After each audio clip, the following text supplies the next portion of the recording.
الشيطان الرجيم بسم الله الرحمن الرحيم الحمد لله والصلاة والسلام على رسول الله وعلى آله وصحبه أجمعين الذين آمنوا يقاتلون في سبيل الله والذين كفروا يقاتلون في سبيل الطاغوت صدق الله العظيم وصدق رسوله النبي الكريم ونحن على ذلك من الشاهدين الشاكرين বাংলাদেশের স্বাধীনতা সার্বভৌমত্বের অতন্ত্র প্রহরী বাংলাদেশের গণমানুষের অধিকার আদায়ের আন্দোলনের প্রিয় সংগঠন 2006 সাল থেকে শুরু করে 2024 সালের 5ই আগস্ট পর্যন্ত আন্দোলন সংগ্রামের অন্যতম নেতৃত্বদানকারী সংগঠন মজলুম কাফেলা বাংলাদেশ জামাত ইসলামী ঢাকা মহানগরী দক্ষিণের একটি গুরুত্বপূর্ণ অঞ্চল আমাদের সবুজবাগ মুক্ত অঞ্চলের বাংলাদেশ জামাত ইসলামী ঢাকা মহানগরী ঘোষিত কর্মী গঠন ইউনিট গঠনের মাধ্যমে সংগঠন মজবুতকরণ এবং রাষ্ট্র পরিচালনায় সৎ দক্ষ যোগ্য নাগরিক বিনির্মাণের অঙ্গীকার নিয়ে আমাদের মে এবং জুন মাসের এই পরিকল্পনা বাস্তবায়নের অংশ হিসাবে আজকের সহযোগী সদস্য সম্মেলনের সম্মানিত সভাপতি বাংলাদেশ ইসলামী ছাত্র শিবিরের সাবেক কেন্দ্রীয় সভাপতি ঢাকা মহানগরী দক্ষিণের কর্মপরিষদ সদস্য কেন্দ্রীয় মজলিসের শুরার সম্মানিত সদস্য এই অঞ্চলের সম্মানিত অঞ্চল তত্ত্বাবধায়ক ভাই ডক্টর মোবারক হোসেন, আজকের প্রোগ্রামের সম্মানিত অতিথিবৃন্দ, সবুজবাগ মুক্ত অঞ্চলের থানাসমূহের সম্মানিত থানা আমির, নায়েবে আমির, সেক্রেটারি এবং ওয়ার্ড সভাপতি, সেক্রেটারি, ইউনিট পর্যায়ে দায়িত্বশীল নেতৃবৃন্দ, আমার সামনে উপস্থিত আজকের এই প্রোগ্রাম যাদের কিনে আয়োজন সেই সমস্ত সম্মানিত এবং প্রাণপ্রিয় সহযোগী সদস্য ভাইয়েরা, মহান আল্লাহর দরবারে শুকরিয়া আদায় করছি যে আল্লাহ সুবহানাহু তাআলা আজকে দেশের বিরাজমান পরিবর্তিত কিছুটা স্বস্তিদায়ক এবং নিরাপদ পরিবেশে এখানে আমরা হাজারো লোক একত্রিত হওয়ার তৌফিক আল্লাহ দিয়েছেন। সেজন্য আল্লাহ সুবহানাহু তাআলার দরবারে শুকরিয়া আদায় করি। সকলে বলে আলহামদুলিল্লাহ। সম্মানিত সুধী মণ্ডলী, ভাই এবং বন্ধুগণ, মহান আল্লাহ সুবহানাহু তাআলা আমাদেরকে মেহেরবানি করে পৃথিবীতে প্রেরণ করেছেন। এই প্রেরণ করার পিছনে আল্লাহ সুবহানাহু তাআলার একটা পরিকল্পনা, একটা উদ্দেশ্য, একটা লক্ষ্য, একটা গোল, একটা টার্গেট তিনি নির্ধারণ করে দিয়েছেন। আপনারা নিশ্চয়ই চিন্তা করে দেখেছেন এবং আপনারা একজন মুমিন হিসাবে, মুসলিম হিসাবে মহাগ্রন্থ আল কোরআন অধ্যয়ন করার মাধ্যমে এটা জেনেছেন যে আল্লাহ সুবহানাহু তাআলা পৃথিবীতে মানুষ যখন প্রেরণ করতে চেয়েছেন তিনি আমাদেরকে একটা পরিচয় ঠিক করে দিয়েছেন। সেই পরিচয়ে উল্লেখ করে আল্লাহ তাআলা কোরআনে বলেন, ইন্নী জাঈলুন ফিল আরদে খলিফা। আমরা কার প্রতিনিধিত্ব করার জন্য এসেছি? কার? আল্লাহর প্রতিনিধিত্ব। এটি মর্যাদার দিক থেকে কম না বেশি? আচ্ছা, আপনি বাংলাদেশের অনেক গুরুত্বপূর্ণ ব্যক্তিবর্গকে দেশের বাইরে বিভিন্ন দেশের অ্যাম্বাসেডর নিয়োজিত করা হয়। এই অ্যাম্বাসেডর মূলত বাংলাদেশের কি হিসেবে দায়িত্ব পালন করেন? কি হিসাবে? প্রতিনিধি, খলিফা হিসাবে রিপ্রেজেন্টেটিভ করেন, প্রতিনিধিত্বের দায়িত্ব পালন করেন। সে কি বাংলাদেশের হয়ে কাজ করবে না নিজের হয়ে কাজ করবে? সে কি বাংলাদেশের প্রতিনিধিত্ব করবে না নিজের প্রতিনিধিত্ব করবে? সে কি বাংলাদেশের প্রতিনিধিত্ব করবে না ওই রাষ্ট্রের প্রতিনিধিত্ব করবে? বাংলাদেশের করবে। আল্লাহ তাআলা যখন আমাদেরকে পৃথিবীতে খলিফা হিসাবে প্রেরণ করার জন্য ফেরেশতাদেরকে এই কথা জানালেন, ফেরেশতারা এটার পক্ষে ছিল না বিপক্ষে ছিল? কি জন্য বিপক্ষে ছিল? তারা কি বলেছিলেন? তারা বলেছিলেন যে ইবাদত বন্দিগি করার জন্য আপনি তাদেরকে পাঠাচ্ছেন, ওই ইবাদতের কাজ তো আমরা করে যাচ্ছি, আমরা তো টায়ার্ড হই নাই, আমরা তো আপনাকে বলি নাই যে আমরা এই কাজ আর করতে পারবো না, আমাদের তো বয়সও হয়ে যায় নাই, আমাদের ঘুম নাই, বিশ্রাম নাই, খাওয়া নাই, পরিচ্ছন্নতার কোনো ব্যাপার নাই, এই সব কিছু থেকে আপনি আমাদেরকে মুক্ত রেখেছেন। সুতরাং যাদেরকে আপনি তৈরি করছেন এরা দুর্বলতা, ঘুম, খাওয়া, গোসল, পরিষ্কার পরিচ্ছন্নতা, ব্যক্তি, পরিবার, সমাজ, রাষ্ট্র, এই সমস্ত কাজ করতে গিয়ে এত ব্যস্ত হয়ে পড়বে যে আপনার ইবাদতে আসলে তারা খুব বেশি সময় দিতে পারবে না। এই প্রশ্নের জবাব আল্লাহ তাআলা দিয়েছেন না দেন নাই? এই প্রশ্নের জবাবের প্রেক্ষিতে আমাদের সামনে দুটো জিনিস প্রতীয়মান হয়, ভালো করে খেয়াল করেন। কয়টা জিনিস? দুটো জিনিস। এক, ফেরেশতাদেরকে আল্লাহ তাআলা সৃষ্টি করেছেন শুধু ইবাদতের জন্য। কিসের জন্য? শুধু ইবাদতের জন্য। আর আমাদেরকে আল্লাহ তাআলা সৃষ্টি করে প্রেরণ করেছেন ইবাদত এবং খেলাফত। কয়টা? একটু জোরে বলেন। কি দুইটা? কি? ইবাদত এবং খেলাফত। এখন আপনি বলেন এই পৃথিবীতে শুধু ফেরেশতা নাকি 18,000 মাখলুক বা আরও কম বেশি যা আছে তারাও আল্লাহর ইবাদতের কাজ করে না? করে না? আল্লাহ তাআলা আপনাকে পৃথিবীতে প্রেরণ করে ঘোষণা দিলেন লাকাদ খালাকনাল ইনসানা ফি আহসানি তাকওয়িম। এই সব কিছুর মধ্যে আল্লাহ তাআলা আপনাকে সবচেয়ে বেশি সৌন্দর্য, মর্যাদা, সম্মান এগুলো দিয়ে আপনাকে পৃথিবীতে পাঠিয়েছেন। আচ্ছা আপনি বলেন এই পৃথিবীতে যার সম্মান মর্যাদা যত বেশি তার দায়িত্ব তত কম না বেশি? কথা ঠিক আছে তো? কম না বেশি? তাহলে আমাদের দায়িত্ব কম? আমাদের দায়িত্ব বেশি। 18,000 মাখলুক যেখানে আল্লাহর ইবাদত করতেছে তার মধ্য থেকে আপনাকে আল্লাহ তাআলা এত মর্যাদাবান করেছেন, এত সম্মানিত করেছেন, তাহলে দায়িত্ব আপনার অনেক বেশি। সেই বেশি দায়িত্বটা কি? সেই বেশি দায়িত্বটা আল্লাহ তাআলা ঠিক করে দিয়েছেন। এটা জামাত ইসলামী ঠিক করে না, এটা কে ঠিক করেছেন? সেটা হলো আপনি ইবাদতও করবেন, খেলাফতের দায়িত্ব পালন করবেন। What is the definition of khilafa? একটু বোঝার চেষ্টা করেন। আমি বলছি না আপনারা বুঝেন, আপনারা বুঝেন, শুধু একটু বিবেচনায় নেন। What is the definition of khilafa? খলিফার সংজ্ঞাটা কি? আল্লাহ কি বোঝাতে চেয়েছেন? কি দায়িত্ব দিয়েছেন? Khalifa has tradition to break the existing customs of the society. খলিফার কাজ হচ্ছে, খলিফার সংজ্ঞা হচ্ছে, খলিফার পরিচয় হচ্ছে khalifa has tradition, Muslim has tradition, momin has tradition, muttaqi has tradition to break the existing. আপনি যা পরিস্থিতি পেয়েছেন এটাকে ভেঙে দিবেন। কাস্টমস অফ দ্য সোসাইটি, সেখানে আল্লাহর দেওয়া নিয়ম বিধান অনুযায়ী একটা সমাজ এবং রাষ্ট্র আপনি গড়ে তুলবেন। এটার নাম কি? এটার নাম কি? খলিফা। তাহলে খলিফার কাজ কয়টা?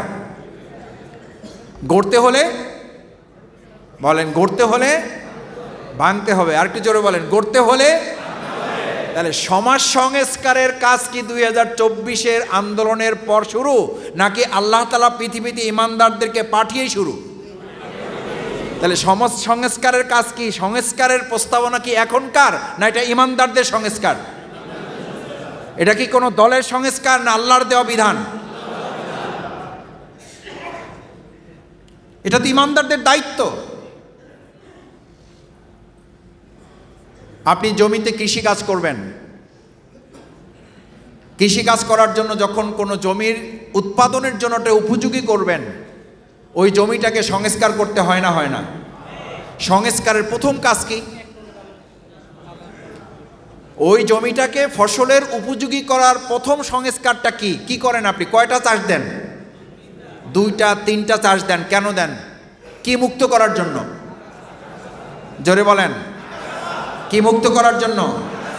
আগাছা মুক্ত করার জন্য। এখন যদি আপনি মনে করেন যে না, আমি একটু মিল্লা জিল্লা থাকার লোক, আমি সংস্কারও চাই, আবার মিল্লা জিল্লা থাকতেও চাই, সবাই কিনা থাকতে চাই, আমি সহ অবস্থানে বিশ্বাসী, একটু সুশীল মানুষ আপনি আর কি। কি মানুষ? এরকম সুশীল মানুষ বাংলাদেশে আছে না নাই? এই সুশীল মানুষদের কারণেই আজকে অপরাধের বোঝা মাথায় নিয়েও আমাদের দেশ থেকে রাষ্ট্রপতি নামক কলঙ্কিত ব্যক্তিরা পালিয়ে যেতে পারে।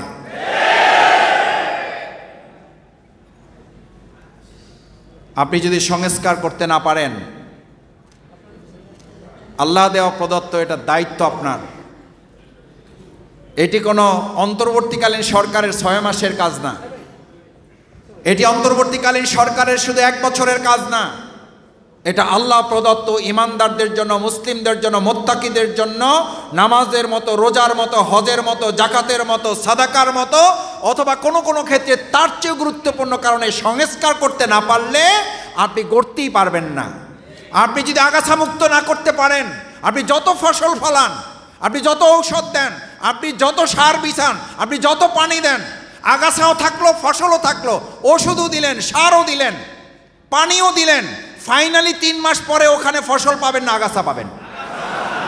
বাংলাদেশ স্বাধীনের 53 বছর পর এই দেশে আগাছা রেখে যত সংস্কার হয়েছে, আমরা পানি দিচ্ছি রক্ত, আমরা চোখের পানি ফেলছি, আমাদের জীবন চলে যাচ্ছে, শহীদের পর শহীদ হচ্ছে। 5ই আগস্টে আমাদের হাজার হাজার শহীদ হওয়ার পরও এই দেশ আজ ফসলের উপযুক্ত হচ্ছে না। এই জন্য সংস্কারের মাধ্যমে আমাদের দেশ থেকে আগাছা নামক দুর্নীতিবাজদেরকে উৎখাত করা যায় নাই।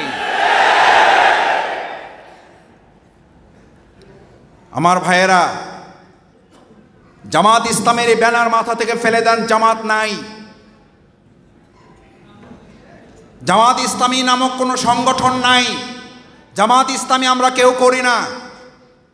কিন্তু খলিফাতের এই দায়িত্ব আমাদের উপর আছে না নাই? এটা কি জামাত প্রদত্ত দায়িত্ব না আল্লাহর প্রদত্ত দায়িত্ব? এটা কি ডাক্তার শফিকুর রহমানের প্রদত্ত দায়িত্ব নাকি আল্লাহ প্রদত্ত দায়িত্ব? ভাইয়েরা, এই দায়িত্ব যদি আপনার আমার হয়ে থাকে, আল্লাহ প্রদত্ত যদি হয়ে থাকে, আল্লাহ তাআলা সেই জন্য কোরআনে ঘোষণা করেছেন, আল্লাযীনা আমানু ইউকাতিলুনা ফি সাবিলিল্লাহ। যদি ইমানদার হও, যদি ইমান থাকে, তাহলে তোমাকে লড়াই, সংগ্রাম, চেষ্টা, সাধনা করতে হবে, সংস্কার, পট পরিবর্তন সব কিছু করতে হবে কার পথে? আর যদি তা না হও, আল্লাযীনা কাফারু, যদি কাফের হও, ইউকাতিলুনা ফি সাবিলিত তাগুত, তাহলে তুমি আল্লাহদ্রোহী যত পথ আছে, আল্লাহর দেওয়া আইন, ইসলাম এবং কোরআন সুন্নাহ ব্যতীত আর যা পথ আছে সব কি? সব কি? তাগুত। আল্লাযীনা কাফারু ইউকাতিলুনা ফি সাবিলিত তাগুত। আপনার সাথে আব্দুর রহিমের সম্পর্ক খুব ভালো, আপনার সাথে আব্দুল জব্বারের সম্পর্ক খুব ভালো, কিন্তু ইমানদার হিসাবে আপনার বিবেকের কাছে আপনাকে কোশ্চেন করতে হবে, আব্দুর রহিমের সাথে সম্পর্ক করে আপনি সেই সম্পর্ক বজায় রাখবেন, নাকি আল্লাহ প্রদত্ত বিধান আল ইসলাম এবং কোরআন সুন্নাহর ভিত্তিতে আল্লাহর সাথে সম্পর্ক রক্ষা করে দুনিয়ার কল্যাণ এবং নাজাতের উসিলা হিসাবে ইসলামী আন্দোলনকে আপনি বাছাই করবেন। এই দায়িত্ব কে দিয়েছেন? আল্লাহ সুবহানাহু ওয়া তাআলা দিয়েছেন। আমার সম্মানিত ভাইয়েরা, এখানে পরিচয় দেওয়া হয়েছে সহযোগী সদস্য সম্মেলন। আমি একটু সহযোগী সদস্য সম্মেলনের ব্যানারটা আপাতত কল্পনায় এটাকে সরাই ফেলেন, কারণ এটার বিরুদ্ধে এখন কথা বলবো। সহযোগী সদস্য সম্মেলন, আকিমুস সালাত কার বিধান? কার নির্দেশ? আপনি নামাজ পড়তে চান না, আমি শফিকুল ইসলাম মাসুদ, আজান হয়েছে, ইমাম সাহেবকে গিয়ে বললাম, জানেন তো, ফোন করে বললাম, জানেন তো, নানান ব্যস্ততার মধ্যে থাকি, আমি নামাজ পড়তে পারবো না, আমি নামাজের সহযোগী, মসজিদে পাটি যা লাগে আমি দেব, ফ্যান যা লাগে আমি দেবো, এসি যা লাগে আমি দেবো, 3 তলা আছে 4 তলা করার টাকা আমি দেবো। এইরকম মুসল্লি আমাদের দেশে আছে না নাই? এদের দ্বারা কমিটির সভাপতি, সেক্রেটারি মসজিদে আছে না নাই? সপ্তাহে একদিন মুসল্লি হিসাবে মসজিদে যায়, এরকম কমিটি আছে না নাই? কারণ সে নিজেই ঘোষণা করছে সে 5 ওয়াক্ত সালাত আদায় করে মুসল্লি হিসাবে পরিচয় দিতে পারে নাই, সে নামাজের কি সহযোগী। কিসের সহযোগী? আপনাদেরকে যদি আজকে বলি আকিমুস সালাত, একটু পরে এশার নামাজের আজান হবে, আমরা বলবো যে আজকে আমরা যেহেতু বিরাট প্রোগ্রামে ব্যস্ত আছি, একটু ঝামেলার মধ্যে আছি, আজকে আমরা নামাজ পড়বো না, হুজুর আপনারা আমাদের পক্ষ থেকে পড়ে নেন, আমাদের পক্ষ থেকে আপনারা সহযোগিতা করেন। আমরা আজকে মুসল্লি না, আমরা আজকে নামাজের কি সহযোগী। এই নামাজের মুসল্লি হওয়া থেকে বিরত থেকে আপনি আকিমুস সালাতের সহযোগী হইতে রাজি আছেন যারা, তারা হাত জাগান। দেখবেন যে তাও 20-25 জন পাবেন। 20-25 জন কম বলছি, 5-7 জন তো পাওয়াই গেছে। এটা মাওলানা দিলওয়ার হোসেন সাইদি সাহেবের একটা মজার কথা আছে যে বাংলাদেশটা এত বৈচিত্র্যপূর্ণ একটা দেশ, আপনি যা বলবেন ওটার পক্ষে কিছু লোক পাবেন। ওই ভাইয়েরা হয়তো বুঝে হাত জাগাতে পারেন নাই, হয়তো বুঝতে পারেন নাই।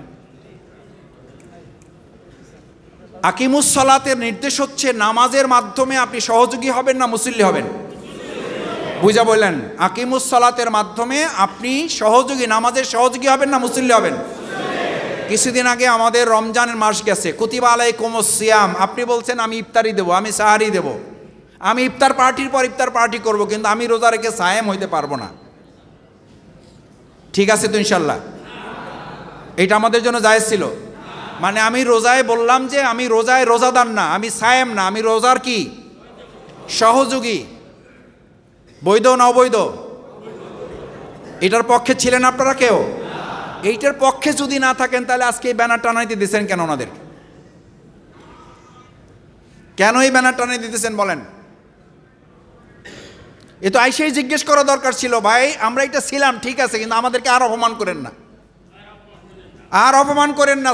ছিলাম যা আছি ওটা বাদ দেন ভাই, আজকে থেকে আর সহযোগী নাই। কারণ আকিমুস সালাতের নির্দেশ হচ্ছে ওটা আদায় করে মুসল্লি হইতে হয়, কুতিবা আলাইকুমুস সিয়ামের নির্দেশ হচ্ছে ওটা আদায় করে সায়েম হইতে হয়, আকিমুদ্দিনের নির্দেশ হচ্ছে ওটা আদায় করে আল্লাহর দ্বীন কায়েমের একজন মুজাহিদ হতে হয়। আজকে আমরা মুজাহিদ হওয়ার জন্য এসেছি এখানে।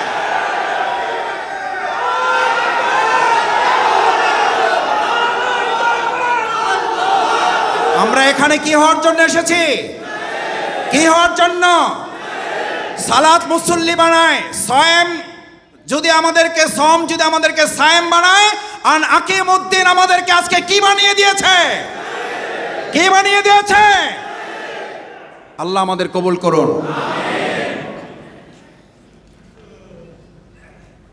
এখন ব্যানার থাকুক আপাতত, কল্পনার জগৎ থেকে বলছিলাম, ওটা আপাতত থাকুক, এই পর্যন্ত শেষ।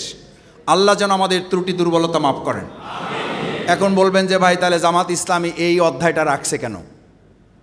রাখছে এই জন্য যে আপনি যেন বলতে পারেন যে ভাই আমি সেই সহযোগী যে কত বছর ধরে আছে, আলহামদুলিল্লাহ, ওল্ড ইজ গোল্ড, আসি তো আসি, মোমেনের এক কথা, সহযোগী ছিলাম, আসি এবং ইনশাআল্লাহ। দেখছেন, তাও ইনশাআল্লাহ বল। একটু আগে হাত জায়গায় কিন্তু মুজাহিদ হয়ে গেছে সবাই। আমরা সকাল বিকাল দুই কথা বলার লোক না।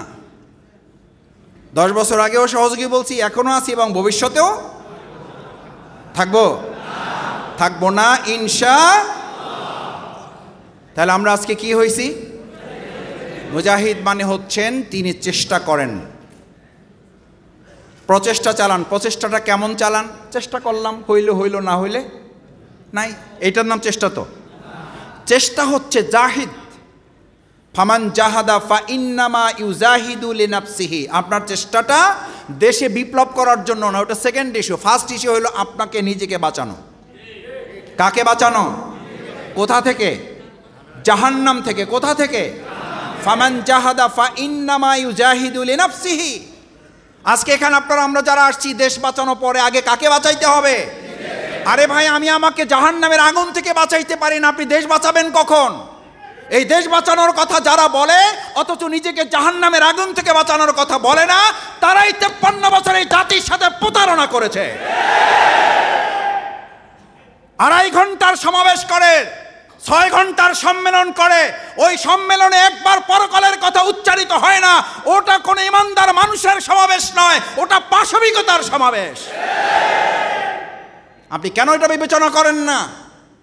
আপনি 70 বছর, 80 বছর, 100 বছর বাঁচবেন না হয়, কিন্তু আপনার পরকালীন স্থায়ী জীবনের কথা, যে আন্দোলন, যে সংগঠন, যে রাজনীতি আপনাকে স্মরণ করিয়ে দেয় না, আপনাকে মনে করতে হবে এরা শুধুমাত্র দুনিয়া না, এটা দুনিয়া এবং পরকাল উভয় জগতে আপনার সাথে প্রতারণা করছে।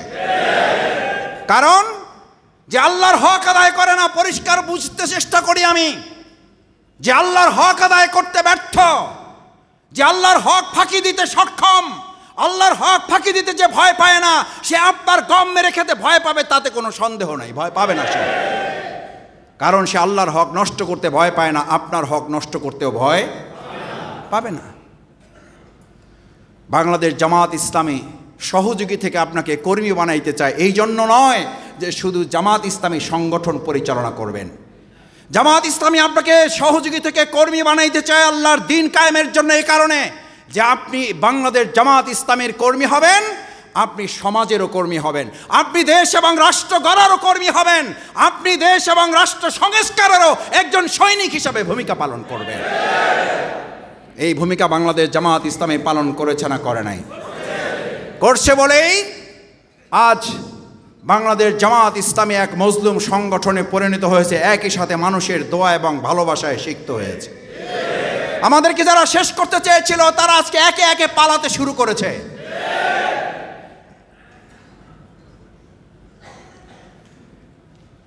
আজকে আপনারা শুনেছেন যে একজন রাষ্ট্রপতি আমাদের দেশ থেকে চলে গেছেন। আমি দুই একটা মিডিয়াকে জিজ্ঞেস করেছি যে ভাই, আপনারা আমাদেরকে জিজ্ঞেস করেন উনি পালালো, উনি গেল কি করে, দেশ ছেড়ে চলে গেছেন। আমি আমাদের দুই একটা মিডিয়াকে জিজ্ঞেস করেছি ভাইদেরকে যে ভাই, আপনারাও তো সাহস করে কেউ এটা লিখতে পারলেন না যে একজন আসামি দেশ ছেড়ে কি করেছেন। এটা কোনো পত্রিকায় হেডলাইন দেখেছেন? কোনো নিউজ মিডিয়াতে দেখেছেন? ইলেকট্রনিক মিডিয়াতে দেখেছেন? দেখেন নাই। তার মানে হলো আমরা জায়গা মতো যাতে মাতাল তাহলে ঠিক আছে। এই লোক যদি কোনো ইসলামপন্থী হতো, কোন আলেম হতো, কোন ইসলামী দলের হতো, তাহলে আজকে হেডলাইন হতো একজন সন্ত্রাসী দেশ ছেড়ে পালিয়েছে। অথচ প্রকৃত কথাটা আমরা কেউ আজকে বলতে পারলাম না, হত্যা মামলার আসামি দেশ ছেড়ে পালালো কি করে।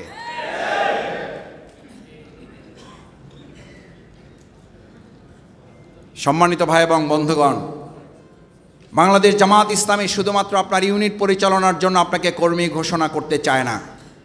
জামাত ইসলামী 4টি কাজের মাধ্যমে আপনাকে কাজে প্রমাণ করে আপনাকে কর্মী হইতে হয়। কাজ করা, কথা বলা, বিশ্বাস করা, কাজ করা, এটা কার বিধান? আল্লাহর বিধান। ইমানের স্তর কয়টা? ইমানের কয়টা স্তর? 3টা স্তর। ইকরার বিল লিসান, মুখে কি করতে হবে? মুখে কি করতে হবে? স্বীকার করতে হবে। তাসদিক বিল জিনান, অন্তরে ধারণ করতে হবে এমনভাবে, মুখে এমনভাবে স্বীকার করবেন যে ওটা হৃদয় থেকে উচ্চারিত হবে। হৃদয় থেকে এমনভাবে উচ্চারিত হবে যে ওটা আপনাকে কেউ করতে না দিলেও আপনি জীবন বাজি রেখে ওটা করবেন। এটার নাম কি? এটার নাম কি? ইমান। এই 3টা স্তরের নাম হলো ইমান। ইকরার বিল লিসান, তাসদিক বিল জিনান, আমল বিল আরকান। যা বলবেন অন্তরে তা বিশ্বাস করবেন, কাজে তা প্রমাণ করবেন। এটার নাম যদি ইমান হয়। এই ইমানদারের সংখ্যা যদি বাংলাদেশে প্রাধান্য লাভ করে এবং তারা যদি বঙ্গভবন, সংসদ ভবন, ইউনিয়ন কার্যালয় থেকে শুরু করে প্রত্যেকটা কার্যালয়ে কথা, বিশ্বাস এবং কাজে পরিণত করার জন্য নিজেদেরকে তৈরি করতে পারে, তাহলে এদেশে আর কোনো দুর্নীতিবাজ ক্ষমতায় যেতে পারবে না। আজ এখানে যারা আছেন, আমরা হারিয়ে যাওয়া এই ফ্যাসিস্ট আওয়ামী লীগ সরকারের একটা উদ্ধৃতি মাঝে মধ্যে বলতাম, এরা হচ্ছে সেই দল। কোন দল? যা বলে তা করে না, যা করে তা বলে না।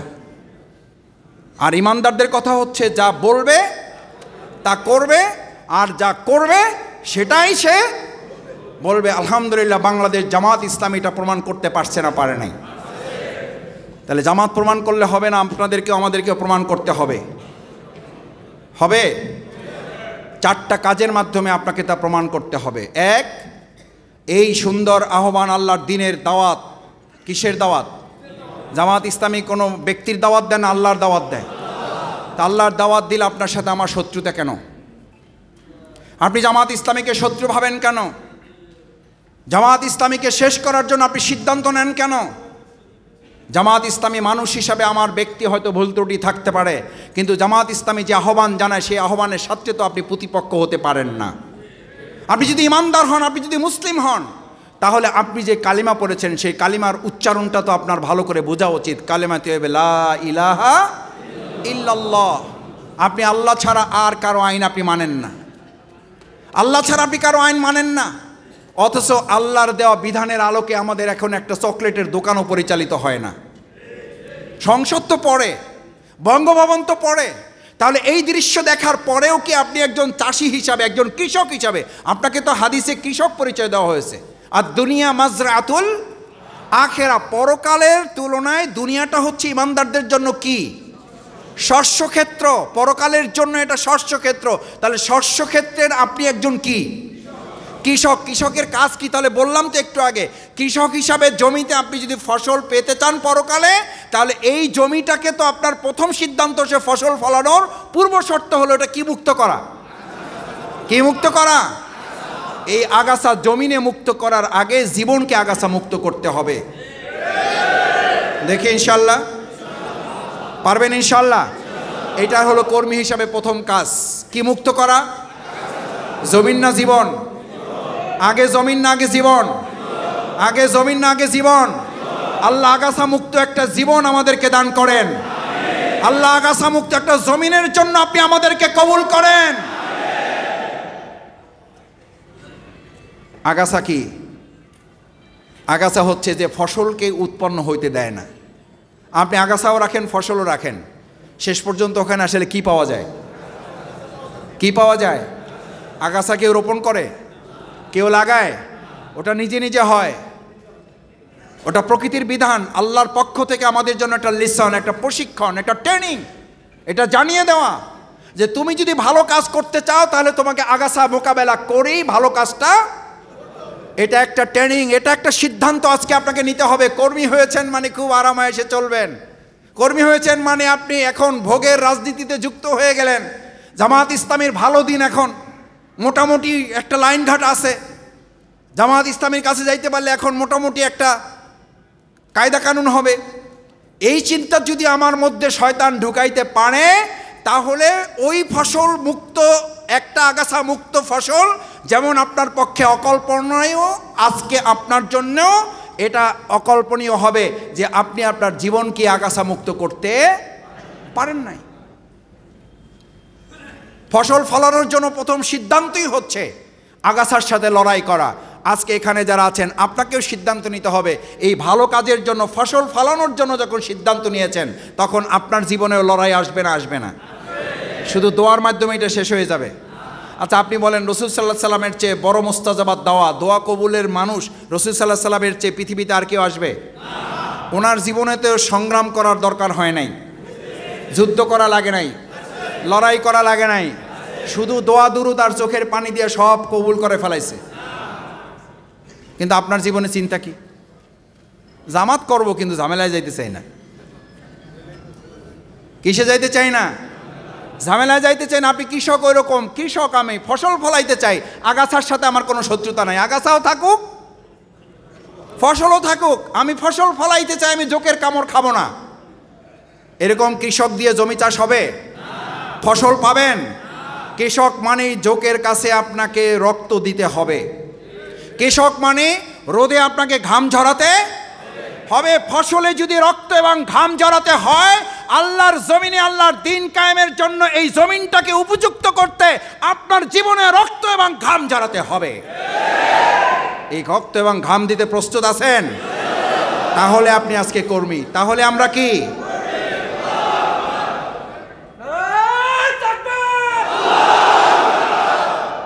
সম্মানিত ভাইয়েরা, জমিনে যেমন পানি ঢালতে হয়, সার দিতে হয় ফসলের জন্য, আল্লাহর জমিনে আল্লাহর দ্বীন বিজয় করার জন্য ঘাম এবং রক্ত দিতে হয়, চোখের পানি দিতে হয়। আল্লাহ তাআলা আমাদের চোখের পানি, ঘাম এবং রক্ত কবুল করুন। যদি প্রয়োজন হয় আরও দিতে আমরা প্রস্তুত আছি।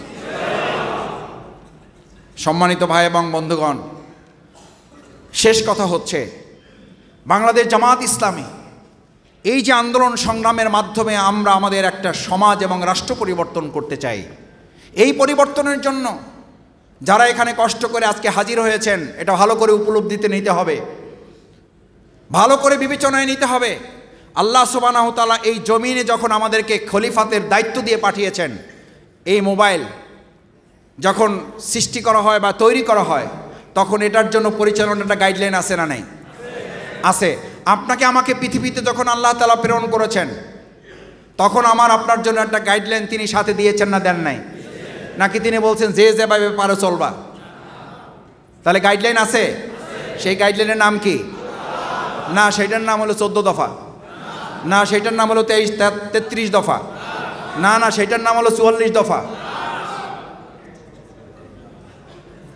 সেটার নাম হলো মহাগ্রন্থ আল কোরআন। এটা জামাত দিয়েছে, আমিরে জামাত ডক্টর শফিকুর রহমান সাহেব দিয়েছে। কে দিয়েছেন? এইটা আমি চাইলে মানতেও পারি, নাও মানতে পারি, কোনো অসুবিধা তো নাই। এটা মানতে আমরা বাধ্য। কেন বাধ্য? আপনার জীবন পরিচালনার জন্য যে আল্লাহ তাআলা অক্সিজেন দিয়েছেন, অক্সিজেনটা ঠিকমতো গ্রহণ করেন, তাহলে আপনি জীবনটা সুস্থ থাকবে। এটা কার নিয়ম? ভালো করে বুঝেন। এখানে এমন কেউ থাকতে পারেন যিনি হয়তো ইসলামী আন্দোলনের বাইরে অন্য কোনো দল মত পথকে এখনো ভালোবাসেন, বাসতে পারেন, কোনো অসুবিধা নাই। অথবা ভিডিওতে এই বক্তব্য যারা পরবর্তীতে শুনবেন, বিবেচনায় রেখে গেলাম, আপনার বিবেকের কাছে কোশ্চেনটা করে গেলাম, 1 মিনিট চোখ বন্ধ করে আল্লাহর কাছে হাজির নাজির জেনে নিজে নিজে জবাব ঠিক করবেন। আল্লাহর বিধান মেনে অক্সিজেন গ্রহণ করলে, কার্বন ডাই অক্সাইড ত্যাগ করলে যদি আপনি সুস্থ থাকেন, তাহলে ওই আল্লাহর বিধান মহাগ্রন্থ আল কোরআনের আলোকে এই প্রিয় মাতৃভূমি 56,000 বাংলাদেশটা পরিচালনা করলেই সুস্থ মানুষের মতো সুস্থ একটা বাংলাদেশে বিনির্মাণ করা সম্ভব। আপনি চাইলেই পছন্দ হলো না, আপনি আজকে থেকে সিদ্ধান্ত নেন, যদি পারেন, ক্ষমতা থাকে আপনার, যে না আমাদের দেশ এখন অনেক দূরে গিয়েছে, আমরা অনেক আধুনিক হয়েছি, আমরা এখন থেকে 1400 বছর আগের আর সেই বিধানে চলতে চাই না, আমি আজকে থেকে সিদ্ধান্ত নিলাম অক্সিজেন গ্রহণ করব না, কার্বন ডাই অক্সাইড গ্রহণ করব আর অক্সিজেন ত্যাগ করব। কারণ আমরা একটু কি হয়েছে আগের চেয়ে? কি হয়েছে আগের চেয়ে? আধুনিক হয়েছি, উন্নত রাষ্ট্রের সাথে এখন আমরা একটু তাল মিলিয়ে চলতে চাই। 1400 বছর আগের সেই বিধান আর এখন আমরা কার্যকর করতে চাই না, একটু পরিবর্তন আনতে চাই। এই কথা আমাদের সমাজে বলার লোক আছে না নাই?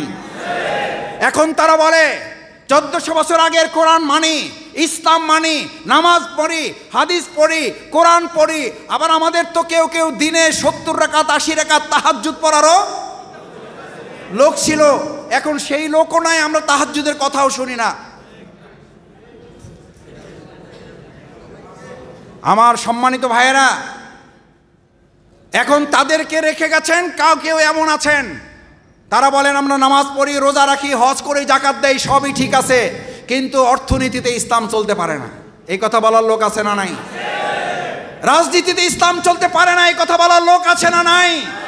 আর আমি পরিষ্কার করে বলেছিলাম, আবার স্পষ্ট করে বলি আজকে সহযোগীদের উদ্দেশ্যে, যারা আজকে আল্লাহর দ্বীনের কর্মী হিসেবে নিজেদেরকে এখানে নিয়ে এসেছেন, যারা সমাজ এবং রাষ্ট্র পরিবর্তনে ভূমিকা পালন করবেন, যারা সবুজ বাগ শুধু পরিবর্তন করবেন না, এই বাংলাদেশের 56,000 বর্গমাইল পরিবর্তনে ভূমিকা রাখবেন, ঢাকা মহানগরী পরিবর্তনে ভূমিকা রাখবেন, তাদেরকে আজ এই কথা বলতে হবে, বাংলাদেশের রাস্তার নাম যদি রাজপথ হয়, হাঁসের রাজা যদি রাজহাঁস হয়, মিস্ত্রি রাজা যদি রাজমিস্ত্রি হয়, তাহলে আল্লাহর জমিনে আল্লাহর নীতিমালার মধ্যে সবচেয়ে বড় নীতিমালার নাম রাজনীতি।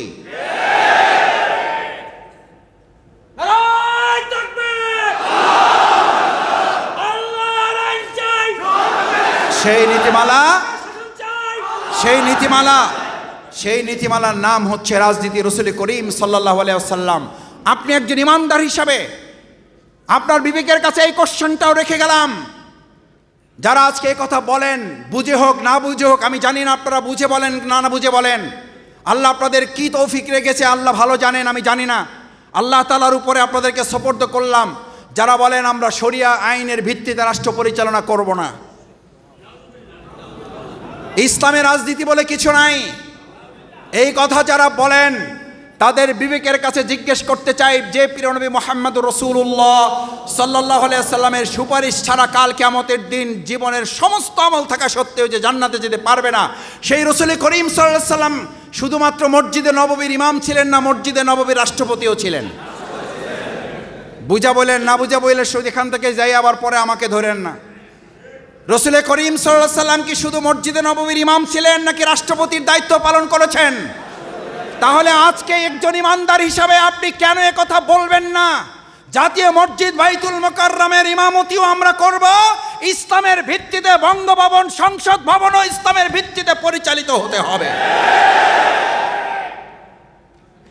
দাড়ি রাখা সুন্নাত, নামাজের আগে পরে নামাজ পড়া সুন্নাত, ফরজের আগে নামাজ আগে পরে সুন্নাত, লম্বা জামা পরা সুন্নাত, টুপি পরা সুন্নাত, এই সবই মানলেন। কিন্তু রাসূল সাল্লাল্লাহু আলাইহি সাল্লামের নীতিতে রাষ্ট্র পরিচালনায় প্রেসিডেন্ট হওয়ার জায়গায় আমাদের কথা বললেই বলেন যে হুজুরদেরও এবার ক্ষমতায় যাওয়ার স্বপ্ন জাগছে, হুজুরদেরও ক্ষমতায় যাওয়ার স্বপ্ন জাগছে। এই কথা যখন আমাদের বলেন তখন আপনাদেরও বলতে ইচ্ছা করে। বাংলাদেশের মানুষদেরকে প্রতারণার ফাঁদে ফেলে 53 বছর আপনারা আপনাদের ম্যাজিক দেখিয়েছেন।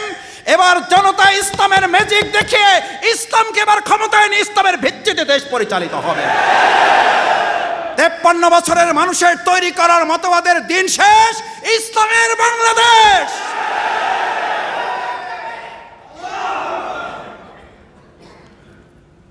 এই আহ্বান কর্মী হিসাবে কি আমরা এবার বাড়িতে বাড়িতে ঘরে ঘরে পৌঁছাইতে পারবো? এই দাওয়াত কর্মীর 1 নম্বর কাজ, এই দাওয়াত পৌঁছাইতে হবে। এই দাওয়াত দিতে গেলে বাধা আসবে। রাসূল সাল্লাল্লাহু আলাইহি সাল্লাম আলামিন উপাধি ছিল। কি উপাধি? তার শত্রুরা তাকে আলামিন ডাকতো। কিন্তু যখন তিনি বললেন এবার মসজিদে নববীর পর আবার মসজিদের রাষ্ট্রটাও ইসলামের ভিত্তিতে চলতে হবে, আল্লাহর আইন প্রতিষ্ঠা করতে হবে, এই কথা বলার পর আঙ্গুর, খেজুর, কমলা, আপেল আসছে না পাথর আসছে? আমাদের আঙ্গুর আসবে, আমাদের খেজুর আসবে, আমাদের কমলা আসবে, আমাদের গরু, ছাগল, হাঁস, মুরগি আসবে। কি আসবে? যদি পাথর না আসে, যতক্ষণ পর্যন্ত না আসবে ততক্ষণ বরং বুঝতে হবে আল্লাহ রাসূল সাল্লাল্লাহু আলাইহি সাল্লামের মসজিদ ইমামতির দায়িত্ব পালন করা মানলেও রাসূল সাল্লাল্লাহু আলাইহি সাল্লামের ইমামতিতে রাষ্ট্র পরিচালনা আপনি এখনো মানতে পারেন নাই। এই পাথরের জন্য প্রস্তুত আছেন? দেখি মোকাবেলা করে আগাইতে পারবেন?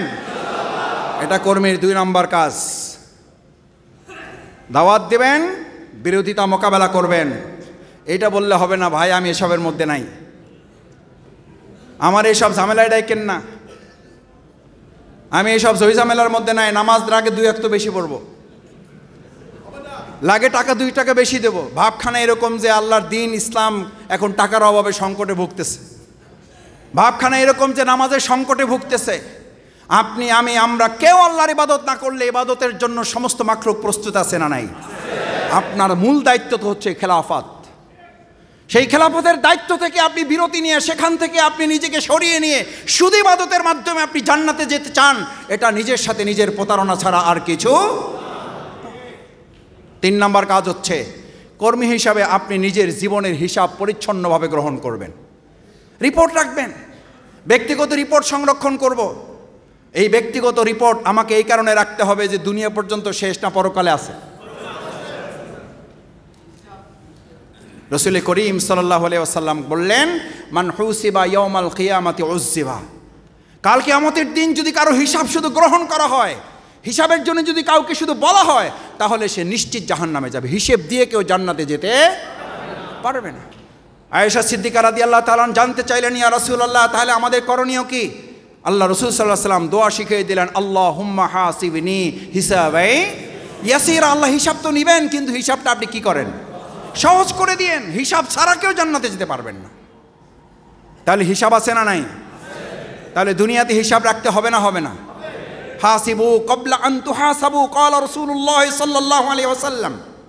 আমার সম্মানিত ভাইয়েরা, আপনি যখন এই ব্যক্তিগত রিপোর্টের হিসাব সংরক্ষণ করবেন, এরকম একজন ব্যক্তি তৈরি করা মানুষেরাই আমাদের প্রিয় নেতা হযরত মাওলানা শহীদ মতিউর রহমান নিজামীর মতো সৎ, সুন্দর এবং সোনালী বাংলাদেশ উপহার দিতে পারে। তারাই ঘোষণা করতে পারে 2 টাকার দুর্নীতি করেছি, চ্যালেঞ্জ করলাম, যদি কেউ প্রমাণ করতে পারে আমরা জামাত ইসলামী পরিত্যাগ করে দেব। আজ বাংলাদেশে এরকম একজন মন্ত্রী, এমপির নাম আপনারা বলুন যারা এই ঘোষণা দিতে পারবে। সম্মানিত ভাই এবং বন্ধুগণ, সেই শহীদ মাওলানা মতিউর রহমান নিজামী ভাইকে আপনারা হত্যা করলেন। শহীদ আলী হাসান মোহাম্মদ মুজাহিদ ভাই এই একই কথা বলেছিলেন, আমরা 2 টাকার দুর্নীতি করেছি এটা প্রমাণ করতে পারলে আমাদেরকে যে শাস্তি দেবেন আমরা মাথা পেতে নেব। এই চরিত্র, এই অভ্যাস তারাই গঠন করতে পারে যারা নিজের হিসাব নিজেরা সংরক্ষণ করে। আপনি নিজের হিসাব নিজেই রাখেন না, আরেকজনের হিসাব আপনি দেবেন কি করে? আপনি গমের হিসাব দেবেন কি করে? তারাই তো ভিজিএফ কার্ড বেড়ে খাচ্ছে, তারাই তো সাধারণ মানুষের টিউবওয়েল নিয়ে আপনারা নিজের দলের কর্মীদেরকে শুধু দেওয়ার সিদ্ধান্ত নিয়েছেন। এই দিন শেষ হয়ে গেছে, ভবিষ্যতে এটা আর চলতে দেওয়া হবে না। ব্যক্তিগতভাবে আমার রিপোর্টটা সংরক্ষণ করা, আমি দাওয়াতি কাজ করব, আমি সমাজকর্মী হিসাবে কাজ করব। বাংলাদেশ জামাত ইসলামী আজকে আপনাকে শুধু কর্মী হিসাবে না, একজন সমাজকর্মী হিসাবে, একজন রাষ্ট্রের সুনাগরিক হিসেবে, আদর্শ নাগরিক হিসেবে তৈরির সিদ্ধান্ত নিয়েছে। বাংলাদেশে আজকে সবচেয়ে বেশি সংকট টাকার, বাংলাদেশে আজকে সবচেয়ে বেশি সংকট স্বর্ণের, বাংলাদেশে আজকে সবচেয়ে বেশি সংকট চালের, ডালের, আলু, পেঁয়াজের, রসুনের। সবচেয়ে বেশি সংকট কিসের? আমি মাঝে মধ্যে বলে থাকি আমার ভাইয়েরা, এই মোবাইলে আপনি সার্চ দিলে দুনিয়ার যা চাইবেন আপনি তাই পেয়ে যাবেন। গুগলে আপনি বলেন আমার এটা দরকার, দিবে না? দিবে না। গুগলকে গিয়ে বলেন ভাই আমাকে 5 জন সৎ লোক দাও, ওর বাপের ক্ষমতা আছে? বাংলাদেশ জামাত ইসলামী আপনাকে কর্মী ঘোষণা করছে এই শূন্যতা পূরণ করার জন্য। আগামী দিনে বাংলাদেশ এমন রাষ্ট্র হিসাবে আমরা গঠন করব, সততা, দক্ষতা, যোগ্যতার মাধ্যমে আমরা আমাদের এই বাংলাদেশকে বিশ্ব মানচিত্রে আধুনিক উন্নত মডেল রাষ্ট্র হিসাবে এটাকে আমরা গড়ে তুলব। সেজন্য আপনাকে কর্মী হিসাবে কাজ করতে হবে, সমাজকর্মী হিসাবে ভূমিকা রাখতে হবে। মানুষের দুঃখ দুর্দশা, বিপদ আপদ দূরীকরণে তার পাশে গিয়ে আমরা দাঁড়াবো, জীবনের ঝুঁকি নিয়ে হলেও। বিগত 17 বছর আপনারা এই ভূমিকা রাখছেন না রাখেন নাই? জামাত ইসলামী এই ভূমিকা রাখছে না রাখে নাই? আলহামদুলিল্লাহ, আমাদের নির্যাতন নিপীড়ন হয়েছে, শহীদ করা হয়েছে, গুম করা হয়েছে, খুন করা হয়েছে। বাংলাদেশের মানুষের, জনগণের পাশ থেকে আমরা 1 সেকেন্ডের জন্য সরে যাই নাই। আজ আমাদের কেউ কেউ বলেন যে এত সালে আমরা অমুক দেশের ভূমিকা পালন করেছি, আর আপনারা কোনো দেশের পক্ষেই ভূমিকা পালন করেন নাই। যদি তাই হয়ে থাকে, বিগত 17 বছরে জামাত ইসলামীর একজন সহযোগীও তো দেশ ছেড়ে অন্য কোনো দেশে যায় নাই। আপনাদের পতনই হইল না, তার আগে আমরা শুনলাম কয়েক হাজার গিয়ে পার্শ্ববর্তী একটা রাষ্ট্রে আপনারা আশ্রয় নিয়েছেন। এটা প্রমাণ করে যে আপনারা ওই দেশের দাসত্ব করার জন্য বাংলাদেশকে একটা অঙ্গরাজ্যে পরিণত করতে চেয়েছিলেন। এটা প্রমাণ করার জন্য কি গবেষণা দরকার আছে?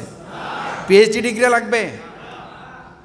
বিগত 17 বছর বাংলাদেশ জামাত ইসলামের একজন সহযোগীও দেশ ছেড়ে কোথাও চলে যায় নাই। আর আপনারা 17 বছর তো দূরের কথা, 17 মিনিট অপেক্ষা করতে পারলেন না। 17 মিনিট আপনারা ধৈর্য ধরতে পারলেন না। আপনাদের সমস্ত কর্মীদেরকে ফালাইয়ে রাখা আপনারা নিজেদের পরিবার আর 14টা সুটকেস নিয়ে আপনারা চলে গেলেন। তার মানে এই দেশের 18 কোটি জনগণের চেয়ে আপনার ওই 15 জন এবং 14টা সুটকেস আপনার কাছে গুরুত্বপূর্ণ ছিল। ভবিষ্যতে আবার এরকম কোনো নতুন ফ্যাসিস্ট যদি আমরা তৈরি করি, তারাও কিন্তু আপনাকে ফেলে রেখে এরকম সুটকেস এবং তার পরিবারের কিছু সদস্য ছাড়া আপনাদের কাছে তাদের দেওয়ার কিছুই থাকবে না। সুতরাং বাংলাদেশ জামাত ইসলামী এই আহ্বান মানুষের কাছে আজকে আপনাদের মাধ্যমে নিয়ে যেতে হবে যে আমরা আমাদের এই প্রিয় মাতৃভূমি বাংলাদেশকে যেন সুন্দর, আধুনিক এবং জবাবদিহিতামূলক একটা রাষ্ট্র গঠন করার জন্য, চাঁদাবাজ মুক্ত, সন্ত্রাস মুক্ত, দখলদার মুক্ত একটা বাংলাদেশ গড়ে তোলার জন্য বাংলাদেশের রাজধানী ঢাকা। কোথায় রাজধানী? আগে পরিবর্তন কি প্রত্যন্ত অঞ্চল থেকে না রাজধানী থেকে হবে?